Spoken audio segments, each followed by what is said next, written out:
Okay, hello everyone. We'll start first with Busaso site shelter solution. Can we go next?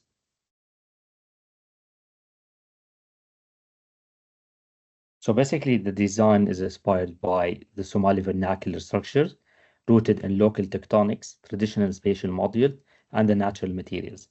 The design drivers come in response to an understanding of the site, Busaso site, where advanced construction practice and the use of courtyards inform this approach. Next slide, please.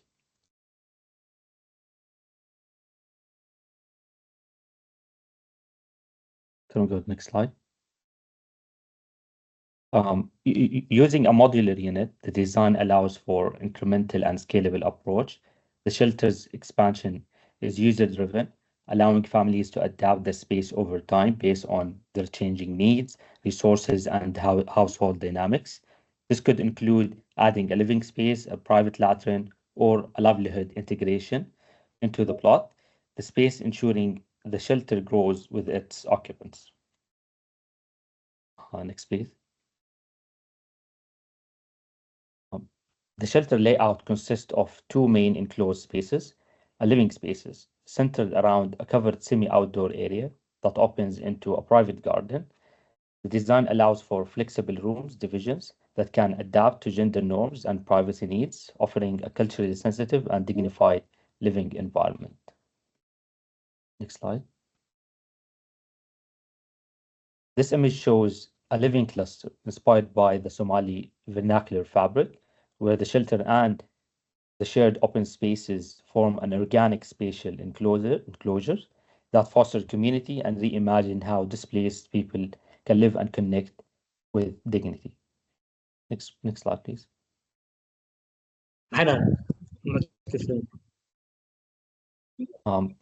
This interior space highlights the shelter, the heart communal area designed for gathering, living, and cooking, encompassed by flexible partitions, allow the space to shift between shared living and private moments. Next slide, please.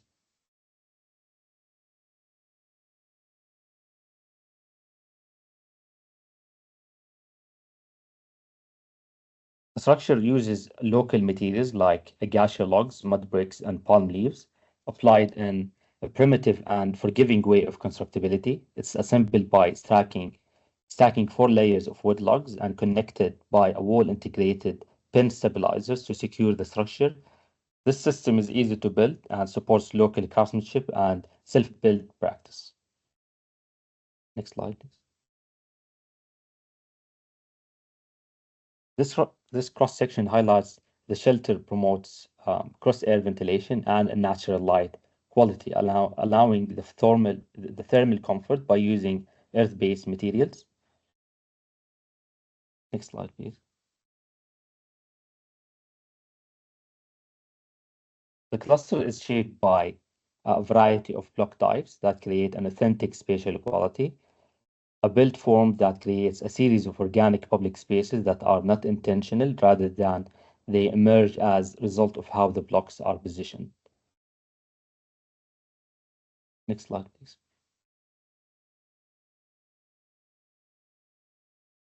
Finally, this section illustrates the integrated water strategy, where it includes rainwater harvesting, greywater recycling, and a humidity capture tower that collects water from air, ensuring a resilient supply in arid conditions. A cross-section that shows a holistic system for all the cluster.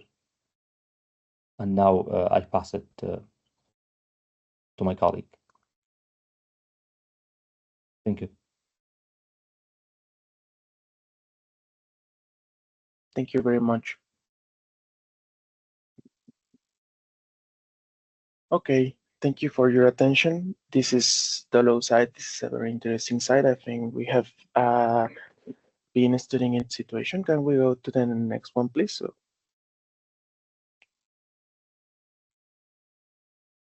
we were very interested on the organic growing of Dolo regarding regarding to the side of the development. Can we go to the next one, please? And for this for this site, we were inspired by the vernacular construction, self-construction, especially on the Akal. We were inspired also by the community work that this takes, and so this is a very important part for us. And also on the nomadic culture, which translates into the ability to just pack everything and move, and as well, this is it is important to say that this design answers to the very early stages of an emergency. It is not intended to be uh, like for staying a long time, but for solving a short-term problem. Can we go to the next, please?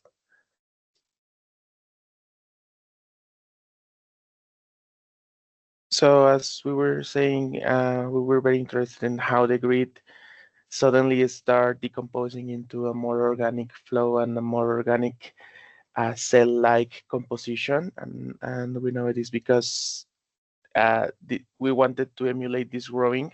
So we are proposing a different kind of plots and a different kind of composition for the general layout into a more organic and community driven composition of cells. So we are creating clusters of 3 and 4 plots because of safety and because of community. So each plot has a common area on the middle, and in the intersection of several of these cells, we have a market and also a park and public spaces. Can we go to the next one? So inspired by the ACAL, we tried to take a contemporary approach into it, and using a reciprocal structure just to um, recreate and try to emulate this idea of the structure and how important it was for us. So we wanted to keep it on the outside and keeping the fabrics on the inside. Can we go to the next one? So it is very simple. It is a structure that you can put together on the ground, and then with the help of the community, just compress it and create this bow by fixing the anchors to the ground. As you see, the plot is a round one, and the idea is to have like a space for main storage, but also a space for growing some plants, or also having cattle, small cattle. Can we go to the next one, please? So this is an image of how it works, and it is a merge of two volumes just to ensure we have different environments inside of the same structure. Oh, please. Yeah. So as we say, the idea is to make a tribute to the Akal. So making visible the structure, that it's really interesting, and how people gather in community just to create this structure. Next one, please.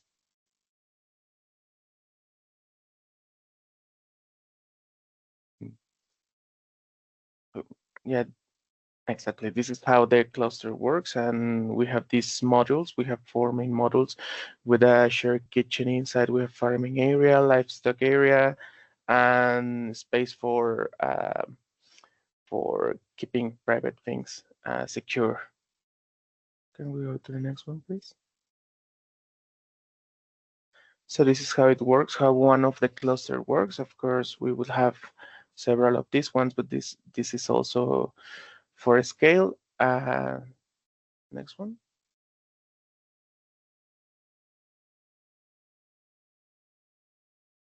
Okay, we can go to the next image. Yeah. So on a urban level, we have been working on keeping the latrines on the outside of the cluster, and they very common spaces on the center of of these sales. So we have the public well, market, square, we have an auditorium, um, and a playground. All this to create like a very close community and keeping like different anchors on different parts, so you can know all your neighbors. You can walk around this place and make more like a livable space instead of just a row of shelters.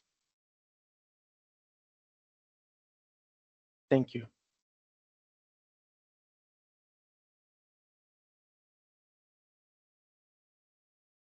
Hi everyone, I'm going to be presenting the proposal for the Baidoa site. So next one, please. So Baidoa is the largest city of the southwest of Somalia, and it plays a huge role in our agriculture and trade of the region.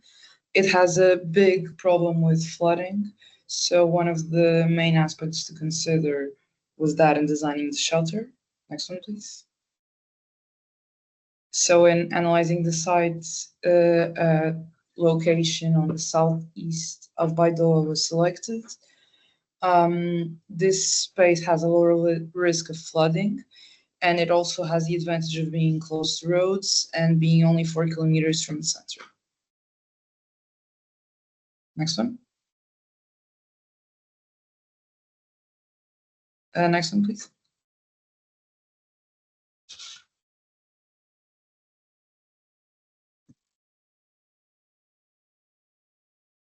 No, it was the one before. Okay, so the design aims to respond directly to local Somali traditions, emphasizing privacy, modularity, community cohesion through a sustainable solution. Some of the principles used were connecting tradition with modernity through the respect for privacy in the design, the use of local materials, and collaborative strategies. And one of the key points was also the flexibility and adaptability of the space, as well as the possibility for expansion. Next one, please. So here is just summarized some of the basic principles in terms of design. So for it to be flexible, breathable, and expandable. Next one.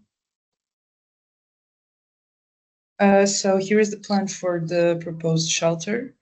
Privacy is a central principle in Somali society, so the shelter layout respects this by allowing for the separation of spaces. This is achieved through the use of traditional fabric curtains here in the sleeping areas and also configurable interior zones. So everything inside is adaptable to the user's needs. So inside, as I mentioned, the shelter is open and also flexible. There is no fixed furniture or program that is imposed, allowing for the residents to define how the space is going to be used according to the daily rhythms and cultural needs.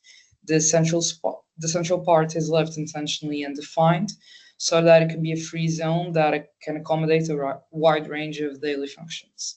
Here on the outside, the idea is that it can be transformed into a place for cooking, and here it can be either a praying space or a playing space for children.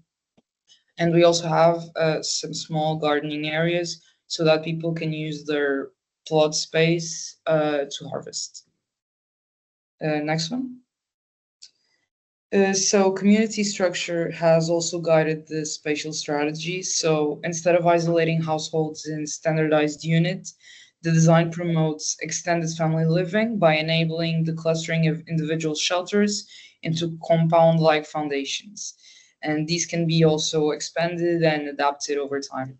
So here are a few examples of that. The first one being just for 1 or 2 people, and then growing according to the different configurations because the panels can be open and integrate 2 housing units into one. So next one. So in terms of construction, the shelter is built from materials that are both sustainable and familiar to the local population. So we chose to use wood that would be ideally recycled or reclaimed for the structure so that it wouldn't contribute to deforestation. The panels that create the doors are also made of wood and then branches so that people can customize the openings as they wish. So it can be fully closed, some open, according to their uses. Uh, Given that flexibility was also a key aspect being integrated in the shelter. Mud bricks are also employed for the walls in the more, no, no, before, sorry, in the more fixed walls here, integrating a traditional building material that is thermally effective and socially meaningful. The use of mud brick is also encouraging community participation. Finally, the roof is made of metal sheets, also recycled, so it's durable and waterproof. And the shelter's architecture is based on a lightweight modular frame. And its key point is the origami shaped roof that has the advantage of allowing for rainwater harvesting, as it's shown here. And also by being lifted, it allows for passive cooling and the creation of shaded areas outside. So outside of the shelter, as we saw in the plan, there's always outside shaded areas. Next one. So at the settlement scale, the project proposes a layout that reflects the communal nature of the Somali life. As I said, individual shelters can be grouped into clusters, and these clusters are organized in an organic manner so that it doesn't follow a strict grid layout, and it includes shared zones. Other types of infrastructure, such as latrines, kitchens, and a central market, and also private water points for the clusters, are also incorporated into the site plan. In addition to the basic shelter, the design also encourages gardening, outdoor cooking, and the most important aspect, which would be social gathering. The movable doors and panels, as I mentioned, allow the residents to reshape their plots as the needs evolve, both in terms of the individual plot as in the cluster.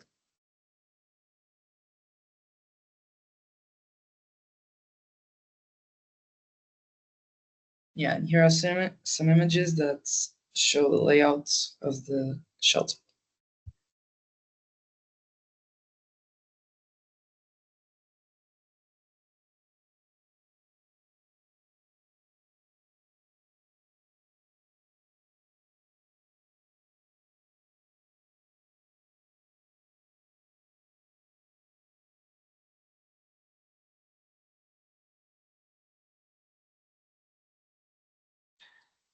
And this the next solution in Python site. So we in Python site we're gonna make like, this cluster. We paste it on this cluster, the Somali cultural simplicity forms or buildings. We're gonna make like this central like tree. So we gotta make like this central tree that is gathering for the society. So this central, well, also we make the central market and water tank. Also we make every cluster. This is latrine and WC. So this are main cluster. Next.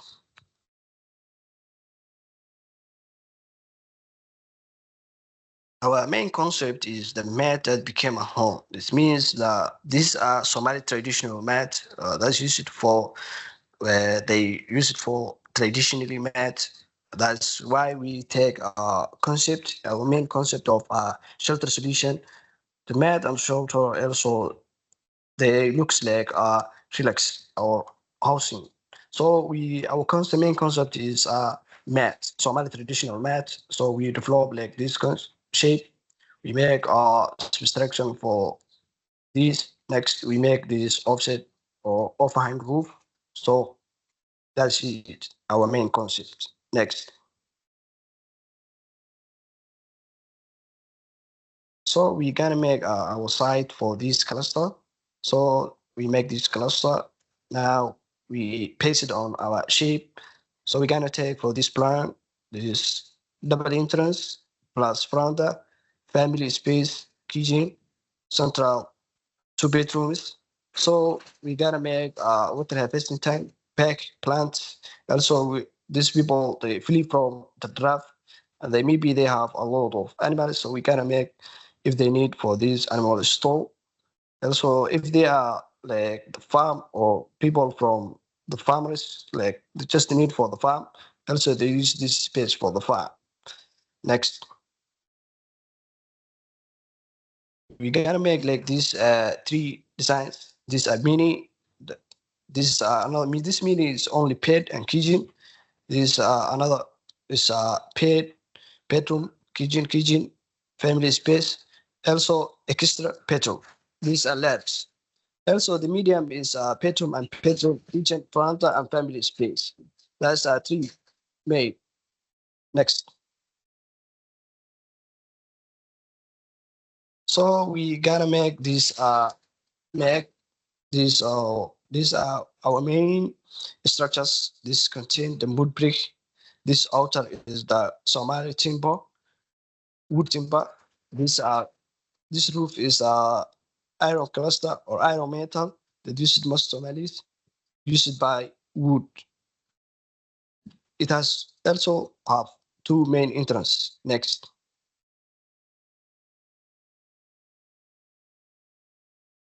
Okay, you're gonna see this pag elevation also have the water tank roof that's used for water harvesting. That's why we use the water harvesting system. Most of the Somali have rain two seasons. We need to make harvesting, so we gonna design for like this sloping roof. Use it for time water tank to use for like harvesting. Next.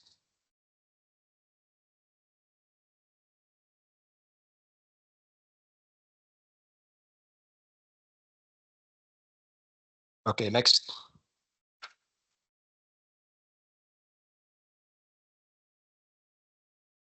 Okay, thank you.